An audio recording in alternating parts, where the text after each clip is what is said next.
नेपालको वाम प्रजातान्त्रिक आन्दोलनमा पुष्पलाल र बीपीको योगदान। नेपाली राजनीतिका दुई शिखर पात्र बीपी र पुष्पलालको राजनीतिक जीवन र विचारको संस्मरण।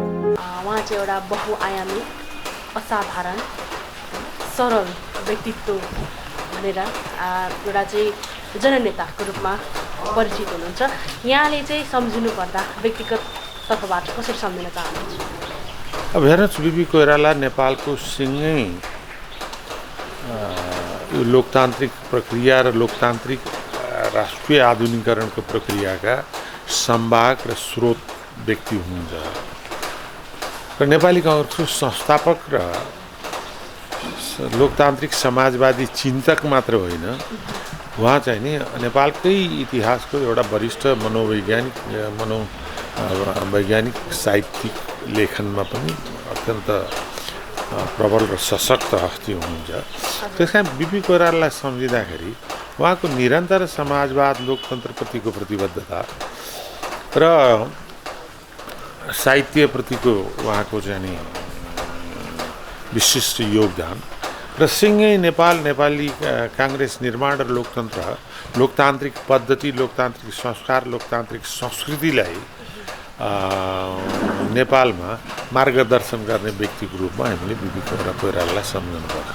उहाँका विभिन्न आयाम र पक्षहरू छन्, त ती सम्पूर्ण कुरामा अहिले विश्लेषण गर्न नसके पनि उहाँ चाहिँ नि एउटा यस्तो संसारभरि धेरै दार्शनिकहरू आफ्नो दर्शन र चिन्तन दिन्छन्, व्यावहारिक जीवनमा उतार्न सक्दैन। तर बीपी कोइराला एउटा समाजवादी र लोकतान्त्रिक चिन्तक र दार्शनिक पनि हुनुहुन्थ्यो भने सँगसँगै उहाँले त्यसलाई व्यावहारिक रूपमा रूपान्तरण गर्नको निम्ति पनि नेपालमा नेपाली कांग्रेसको स्थापना, 2007 सालको क्रान्ति, त्यसपछिको निरन्तर रूपको लोकतन्त्रप्रतिको उहाँको निष्ठा, समर्पण र सङ्घर्ष, त्यसपछि प्रवासमा पनि वर्ष बसेर चाहिँ नि लोकतन्त्रको निम्ति गरिएका सङ्घर्ष मात्र होइन, उहाँले समग्र देशवासी नयाँ युवा लाई लोकतान्त्रिकरण र लोकतन्त्रप्रति प्रतिबद्ध हुनुको निम्ति जुन खालको अत्यन्त ठुलो प्रभाव, विश्वास र आस्था जगेर्ना गर्न सफल हुनुभयो, त्यो चाहिँ नि नेपालको इतिहास अद्वितीय कुरा हो। र उहाँ चाहिँ नि वास्तवमा हामी भौगोलिक दृष्टिकोणले सानो देश भएर बीपी कोइरालाको त्यो अन्तर्राष्ट्रिय जो उच्चतामा कमी देखियो होला, तर उहाँ अन्तर्राष्ट्रिय समाजवादी आन्दोलनमा विली ब्रान्ड सँगसँगै सम्मान गरिन्थ्यो। उहाँलाई भन्दाखेरि उहाँलाई उहाँको जन्म जयन्तीको दिन हामीले फेरि प्रत्येक नेपाली काङ्ग्रेस प्रति प्रतिबद्ध हामीले चाहिँ नि उहाँले जुन लक्ष्य उद्देश्य प्राप्ति गर्नको निम्ति लोकतान्त्रिक समाजवादको निम्ति चिन्तन र जीवन समर्पण गर्नुभयो, त्यतातिर हामी एकाग्र भएर लाग्नुपर्ने आवश्यकता छ। र अहिले तपाईँहरूले सोधिरहँदा बीपी कोइरालाको एउटा कुरा मलाई सम्झना भयो। उहाँ जहिले उहाँको एउटा भनाइहरूमध्ये जब सत्यको मुख थुनिन्छ अनि मिथ्याको थुतुनु खुल्छ, जहाँ लोकतन्त्र लोकतान्त्रिक वातावरण हुँदैन त्यहाँ सत्यको मुख थुनिन्छ र मिथ्याको थुतुनु खुल्छ र अनि समाज र राष्ट्रिय गति चाहिँ नि भ्रमपूर्ण स्थितिमा अगाडि बढ्छ भने जस्तै यो कुनै पनि निरङ्कुश पद्धतिमा मान्छेको स्वतन्त्र अभिव्यक्ति चाहिँ नि माथि जब बन्देज हुन्छ, त्यसपछि सत्य उद्घाटित हुन सक्दैन र सत्यनिष्ठा साथ जनहितका कामहरूलाई अगाडि बढाउन सकिन्न भन्ने कुरा चाहिँ नि हामीले अहिले राष्ट्रिय रूपबाट पनि र नेपाली काङ्ग्रेसै भित्र पनि त्यसलाई चाहिँ प्रभावकारी रूपले लागू गर्नुपर्ने अहिले हामी सबैको दायित्व हो। त्यसकारण बीपी कोइरालालाई स्मरण गर्दाखेरि बीपीको चित्र मात्र होइन, चरित्र, उहाँको चिन्तन, उहाँको विचारतिर चाहिँ नि हामी सशक्त रूपले अगाडि बढ्नुपर्ने आवश्यकता छ। अहिले चाहिँ नि बेला के देखिन्छ भने बीपी जयन्ती आयो अथवा बीपी कोइरालाको कार्यक्रममा हामी बीपीलाई फुलमाला अर्पण गर्छौँ, भक्ति प्रदर्शन गर्छौँ या बीपीको सम्बन्धमा हामीले दिएका अभिव्यक्तिबाट चाहिँ आफ्नो पाण्डित्य प्रदर्शन गर्छौँ। तर बीपीले जुन चिन्तन गर्नुभयो, लोकतन्त्र र समाजवाद एकअर्काका अन्योन्याश्रित सम्बन्ध राख्छन्। जहाँ लोकतन्त्र हुँदैन त्यो समाजवाद एकदलीय कम्युनिस्ट तानाशाही पद्धति हुन्छ। जहाँ लोकतन्त्र मात्र हुन्छ र समाजवादी सामाजिक न्याय सीमान्तकृत जनताको लाई केन्द्रीकृत गरेर हेर्ने परिस्थितिको निर्माण हुँदैन। त्यो लोकतन्त्र चाहिँ नि पुँजीवादी ठालु र सम्पन्नहरूको खेलको मञ्च मात्रै हुन्छ भन्ने उहाँको जुन अभिव्यक्ति थियो। त्यस कारणले उहाँले धेरैचोटि पुष्पलालजीसँग संयुक्त आन्दोलन कुरा गर्दाखेरि पनि साझा कार्यक्रम बनाउँदाखेरि लु डेमोक्रेसी लोकतन्त्र एउटा राख्नुहोस्, अरू जे कार्यक्रम तपाईँले ल्याउनुहुन्छ म मान्छु भन्नु मात्रै। खालि के छ भने बहुदलीय पद्धति, व्यक्तिको स्वतन्त्रता, आवधिक निर्वाचन, विधिका शासन, स्वतन्त्र निर्वाचन, स्वतन्त्र प्रेस जस्ता आधारभूत सिद्धान्तमा हामी कहिले कम्प्रोमाइज गरेनौँ, जस्तो सुकै अप्ठ्यारो बेला र त्यसको निम्ति निरन्तर सङ्घर्ष गऱ्यौँ र त्यो लोकतन्त्रका आधारभूत मान्यता उहाँले स्थापित गर्नुभयो विश्वव्यापी लोकतन्त्रकै एउटा परिवेशमा। र अहिले पनि नेपाली कङ्ग्रेस चाहिँ नि हाम्रा आफ्ना विभिन्न ढङ्गका मतभेद मतान्तर आफ्नै पार्टीभित्र छ, त्यसलाई चाहिँ नि लोकतान्त्रिक पद्धति प्रक्रियाबाट यसलाई छिनोफानो गरेर एउटा निष्कर्षमा पुर्याउँ। किनभने पार्टीमा व्यक्ति होइन, विधि सबभन्दा महत्त्वपूर्ण, नेता होइन नीति सबभन्दा महत्त्वपूर्ण कुरा। संस्था, प्रक्रिया, पद्धति, विधि यसलाई एकीकृत रूपबाट चलाएर मात्रै लोकतन्त्र चल्छ। र लोकतन्त्र भनेको पद्धतिको मात्रै नाम हो, यो प्रक्रिया पनि हो र प्रक्रिया मात्रै होइन, लोकतन्त्र भनेको प्रवृत्ति पनि हो। प्रवृत्ति लोकतान्त्रिक भएन भने हामी जतिसुकै लोकतन्त्रको कुरा गरे पनि लोकतान्त्रिक र खास गरेर शासनमा बस्नेहरूले पुरा लोकतान्त्रिक प्रवृत्ति अपनाएनन् भने लोकतन्त्र हुन सक्दैन। त्यस कारण यी सम्पूर्ण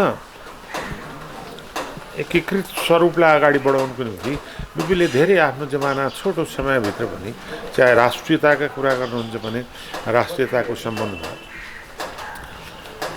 भारतमा पण्डित नेहरूले हिमालय हाम्रो सुरक्षा रेखाभन्दा तत्कालै बिपीले संसदमा खण्डन गरेर हिमाल सुरक्षा रेखा हाम्रो, हामीलाई कसैको सुरक्षा आवश्यकता पर्दैन भन्ने जस्ता कुरा गरेर नेहरूजीले नै त्यसलाई संसदमा फिर्ता लिनुपर्ने स्थिति आयो। चाइनिजहरूले एकजना बमबहादुर भन्ने सुबेदारलाई चाइनिज सिपाहीले मार्दाखेरि त्यसको विरोधमा संसदमा बोल्ने मात्रै हरजनासम्म लिएर चाहिँ चीनसँगको सीमालाई सेटल गर्ने काम उहाँले गर्नुभयो भन्दाखेरि अन्तर्राष्ट्रिय दृष्टिकोणले जुन व्यक्तित्व नेपालको राष्ट्रिय अस्मिता, स्वाभिमान, कहिलेकाहीँ राष्ट्रियता हामीलाई अरूले सिकाउनु खोज्छन् कि राष्ट्रियता नेपाली कङ्ग्रेसले जन्मजात बोकेर आएको विषय हो। किनभनेदेखि उहाँलाई चाहिँ नि तत्कालीन भारतीय नेतृत्वले सर्टेन प्रभावमा, निश्चित प्रभावमा बस लोकतन्त्र फिर्ताको जिम्मा हामी लिन्छौँ भन्दाखेरि उहाँले आफैले चाहिँ नि के भने म विदेशी प्रभावबाट नेपालमा लोकतन्त्र ल्याउन चाहन्न, म देशैभित्र बसेर सङ्घर्ष गर्छु, बरु मेरै देशको राजासँग चाहिँ समन्वय र सम्झौता गर्छु, विदेशीहरूलाई को निर्देशन मान्दिनँ भनेर आएका कुराहरूले हामीलाई स्मरण गर्नुपर्ने हुन्छ। त्यस कारण राष्ट्रियताको सवालमा नेपाली कङ्ग्रेसलाई अहिले कहिलेकाहीँ कतैबाट सिकाउन खोजिन्छ, त्यो आवश्यकता छैन। हामी जहिले पनि राष्ट्रियता र राष्ट्रिय सम्मान र अस्मितालाई बचाउनको निम्ति चाहिँ नि हाम्रो निरन्तर सङ्घर्ष हो भने लोकतन्त्रको आधारभूत जन्मस्थल हो नेपाली काङ्ग्रेसै हो, त्यसको निर्माता नेपाली कङ्ग्रेसै हुन्। अहिले जति पार्टी छन् अहिले संयुक्त रूपबाट बनेको नेकपा, हिजोको एमाले अथवा चाहिँ माओवादी, यिनीहरूलाई हेर्नुहुन्छ भने यी एकदलीय सर्वसत्तावादी अथवा जनवादी कम्युनिस्ट शासन सत्ताको यो उद्गम स्थलबाट आउँदै अहिले लोकतान्त्रिक पद्धति र लोकतान्त्रिक संस्कृतिभित्र आउने यो थलोसँग पुर्याउने काम पनि सहजकर्ताको काम पनि नेपाली काङ्ग्रेसले गरे। उहाँहरूले मान्नुहोस् नमान्नुहोस्, किनभने एमाले झापाबाट व्यक्ति हत्याबाटै सुरु भएको हो, माओवादी आन्दोलनले 17,000 मान्छे र राष्ट्रको यत्रो ठुलो सखाप गर्यो। त्यसको बावजुद पनि अहिले लोकतान्त्रिकरणको प्रक्रियामा संवैधानिक बाटोमा जसरी देश आइपुगेको छ त्यसमा चाहिँ नि नेपाली कङ्ग्रेसको अद्वितीय भूमिका र सहजकर्ताको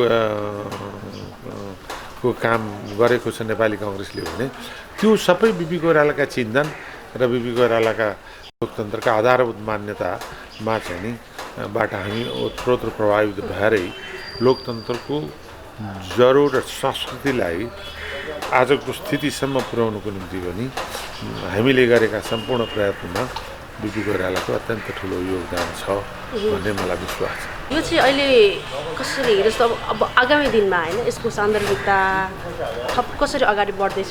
होइन, बिपीको मेलमिलाप नीतिलाई तत्कालीन समयको परिवेशमा सङ्कीर्ण रूपले जो परिभाषित गर्न खोजिया छ त्यो ढङ्गले परिभाषित नगरौँ। बिपीको मेलमिलाप भने विचारका विविधताको बावजुद पनि लोकतन्त्र भनेकै वाद प्रतिवाद संवाद प्रतिवादका प्रक्रियाहरू हुन्। वाद प्रतिवाद र संवादको प्रक्रिया हो। त्यो वाद प्रतिवाद र संवादबाट घर्षण जे निस्किन्छ त्यो घर्षण अन्तिमबाट निस्केको निचोड लोकतन्त्र हो। त्यसकारणले लोकतन्त्रवादीहरूले आफ्ना प्रमुख प्रतिपक्ष लगायत आफ्ना विचार नमिल्नेलाई पनि दुश्मन मान्दैनन्, सहयात्री र प्रतिस्पर्धी मात्रै मान्छन्। त्यो दृष्टिकोणले बिपी कोइरालाले वैचारिक विभिन्नताका बावजुद पनि राष्ट्रका विभिन्न पक्षसँग मेलमिलापलाई निरन्तरता दिनुपर्छ भनेर मेलमिलापको चिन्तन अथवा दृष्टिकोण जुन बेला प्रस्तुत गर्नुभयो त्यो बेलाको परिवेश अलिकति फरक थियो होला, तर त्यो मेलमिलापका दृष्टिकोण र दर्शन चाहिँ नि शाश्वत छ, सर्वव्यापी छ। अहिले पनि त्यो त्यतिकै महत्त्वपूर्ण छ। हामी राष्ट्रका विभिन्न पक्षमा जुनसुकै दल जुनसुकै राजनीतिक सोच बोक्ने भए पनि राष्ट्र, नेपाली जनता, नेपालीको अस्मिता, नेपालको राष्ट्रियताको निम्ति एक ठाउँ उभिनुपर्छ र मेलमिलाप हुनुपर्छ भन्ने ढङ्गले त्यसलाई अर्थ लाउन सकिन्छ। जहाँसँग समाजवादको चिन्तन छ, समाजवाद हेर्नुहोस्, बिपी कोइरालासँग चिन्तन नभएको त होइन। बिपीले भन्नुहुन्थ्यो बिचबिचमा हामीले एकदम अत्याधुनिक देशहरूको ठाँटबाट र रोमान्टिक डेभलपमेन्टको कुरा गर्न थाल्यौँ भने हामी सफल हुँदैनौँ। हामीले हाम्रो परिस्थितिबाट विदेशमा भएका अत्याधुनिकतालाई नै प्रवेश गर्दै बिस्तारै चाहिँ नि राष्ट्रिय विकासको गतिलाई अगाडि पुर्याउनुपर्छ भन्ने सोचले नै उहाँले नेपालीहरूको हरेकको घरमा एकल गोरु होस्, एउटा बस्ने घर होस्, छोरछोरी पढाउने व्यवस्था होस्, औषधि उपचारको व्यवस्था होस् र एउटा दुहुनु गाई होस्, यो सीमित घेराबाट चाहिँ नि आर्थिक विकासको स्तरलाई र गाउँको विकास नै राष्ट्रिय विकास हो भन्ने दृष्टिकोण जो समाजवादी चिन्तन उहाँले गर्नुभयो। अब अहिले जस्तो के कसै साथीहरूलाई लाग्ला त बिपी कोइरालाको त्यो दार्शनिक र त्यो बौद्धिक प्रतिभा र चिन्तनमा अहिले जस्तो रेल तेल सगरमाथामा रिभल्भिङ रेस्टुरेन्ट चलाउनेदेखि चाहिँ नि के अरे पानी जहाज ल्याउनेसम्म चिन्तन नै नभएका, दर्शन नै नभएका, दूरगामी सोच नभएका थिएन होला। तर के छ भने व्यावहारिकता, यथार्थता, हाम्रो भूमिको आवश्यकता, प्राथमिकता, त्यसलाई जोड दिएर बिस्तारै हामी चाहिँ नि जानैपर्छ। अत्याधुनिक विश्वसँग तुलना गर्नका निम्ति अहिले भनेका कुराहरू पनि पानी जहाजदेखि रेलदेखि सर्वव्यापी देशभरि चलाउनै पर्छ, त्यो नचलाउने होइन। माउन्ट ब्लामा चाहिँ नि केबल कारबाट हामी युरोप जाँदाखेरि चाहिँ रिभल्भिङ रेस्टुरेन्टमाथि बसेर खान्छौँ भने हाम्रो सगरमाथामा पनि त्यो बनाउनै पर्छ कहिले न कहिले। त्यो सपना नराम्रो होइन, तर प्राथमिकता के? प्राथमिकता भने त पहिला खान पाउने खान नपुग्नेहरूलाई खान पुगोस्, के अरे शुद्ध पानी गाउँघर पुग्यौँ, कमसेकम न्यूनतम जीविकोपार्जन गर्ने नेपाली जनतालाई स्थिति निर्माण गरौँ, त्यो सँगसँगै आधुनिक विकासहरू पनि गर्दै जाउँ। यो सन्तुलन चाहिँ नि अहिले हराएको छ। कल्पना, सपना, भ्रमका पुलिन्दा, झुटका खेतीबाट चाहिँ मान्छे अलबेलाउन खोजिया छ। समाजवाद त्यो होइन। समाजवाद जनस्तरबाट उठेको, गाउँबाट विकास भएको, न्यून स्तरको सीमान्तीकृत सापेक्ष आर्थिक विकासको गतिलाई अगाडि बढाउने बिपीको चिन्तन हो। त्यसमा हामीले पनि कति सफलता प्राप्त गऱ्यौँ, कति त्यतातिर ध्यान दिएनौँ, कति त्यतातिर ध्यान दिन सक्यौँ, त्यो एउटा पक्ष बाँकी नै छ। त्यसलाई खोज्दै, त्यसलाई विश्लेषण गर्दै अब आउने दिनहरूमा हामी सतर्क हुनुपर्छ। पनि छुट्टै छवि बनाइसक्नु भएको थियो र नेपालमा पनि उहाँलाई चाहिँ नेपालको गान्धी भनेर पनि चिन्ने गरिन्छ र अन्ततः अहिले पनि नेपाली कङ्ग्रेसभित्रै जुन बिपीको सिद्धान्तहरू लागू नभइरहेको हो कि भन्ने खालको कुराहरू बाहिर आइरहेको अवस्थामा, त्यो अवस्थामा पनि उहाँले चाहिँ त्यो सिद्धान्त व्यवहारत नभएपछि पुनः भारतमै फर्कनु भयो भन्ने खालको कुराहरू छ। यो पृष्ठभूमिलाई सम्झेर चाहिँ होइन, त्यो पृष्ठभूमि चाहिँ नि के हो भन्दाखेरि आखिर देशभित्रको निरङ्कुशता जुन तहमा पुगेको थियो, उहाँ फर्किनु भएन। उहाँ जेलबाट छुट्नुभयो। जेलबाट छुटेर चाहिँ नि उहाँ सक्त बिरामी भएर चाहिँ नि विदेश उपचार गर्न जानुभयो। त्यसपछि यहाँको जुन निरङ्कुश प्रवृत्ति थियो, उहाँले एउटा सार्वजनिक भाषण गर्दा उहाँमाथि तत्कालै पक्रिने जुन खालको स्थिति बुझ्नुभयो। त्यसपछि उहाँ प्रवासमा जानुभयो। प्रवासमा बस्दाखेरि पनि उहाँले आफ्नो राष्ट्रियता र चिन्तनमा कसैसँग सम्झौता गर्नु भएन। त्यही सम्झौता गर्नुपर्ने परिस्थिति भएपछि आफ्नो ज्यानलाई जोखिम राखेर पनि देशभित्रै फर्किनु भयो। म मर्न परे देशभित्रै मर्छु भनेर। त्यो उहाँको राष्ट्रप्रतिको निष्ठा अहिले तपाईँ देख्नुहुन्छ नि त। हिजोसम्म बिपी कोइरालालाई भारतीय दलाल भनेर चाहिँ नि 24 घण्टा गाली गर्न नथाक्ने कम्युनिस्ट हुन् या राष्ट्रवादी हुन्, बिपी कोइरालालाई राष्ट्रवादी त भन्न थालेको थियो नि। वास्तविक इतिहास त त्यही हो नि। त्यस कारणले त्यो उहाँमा त्यो चिन्तन जुन थियो, त्यो चिन्तनलाई हामीले राजनीतिक रूपबाट चाहिँ राजनीतिक क्षेत्रमा चाहिँ नेपाली कङ्ग्रेसले पूर्ण प्रतिनिधित्व गरेका छ। समाजवादी चिन्तनमा चाहिँ हामी कहाँ कति चिप्लेका छौँ अथवा कहाँ कमी छ, त्यसलाई चाहिँ फेरि विश्लेषण गरेर सामाजिक न्याय, सामाजिक सुरक्षा, सीमान्तकृतहरूलाई चाहिँ केन्द्रीकृत गर्नुपर्ने आर्थिक सोचहरू चाहिँ नि मा देखिएका कमीलाई हामीले विकास गर्दै अगाडि बढ्नुपर्छ। अनि सरकार शून्य अवस्था चाहिँ नि नेपाली कङ्ग्रेसले बाहिर बसेर नि सरकार निर्माण गर्न सहयोग गर्न सक्ला, गर्नु पनि पर्छ। किनभने प्रमुख प्रतिपक्षको जिम्मेवारी सरकार शून्यतामा देशलाई राख्नु पनि होइन।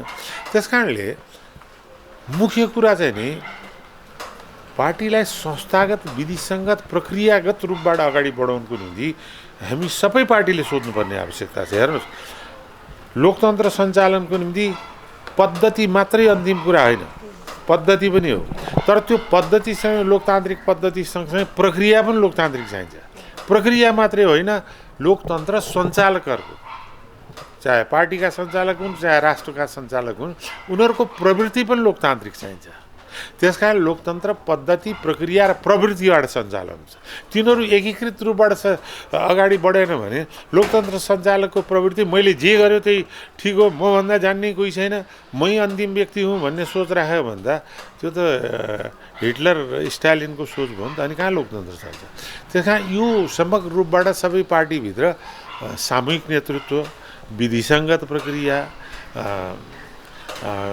वैचारिक परामर्श, वाद प्रतिवाद र संवादका प्रक्रिया, यिनीहरूलाई अगाडि बढाउने परिस्थिति र पार्टीभित्रको सुधार अहिले समग्र पार्टी, एउटा मात्रै पार्टी होइन, सबै पार्टीमा आउँछ।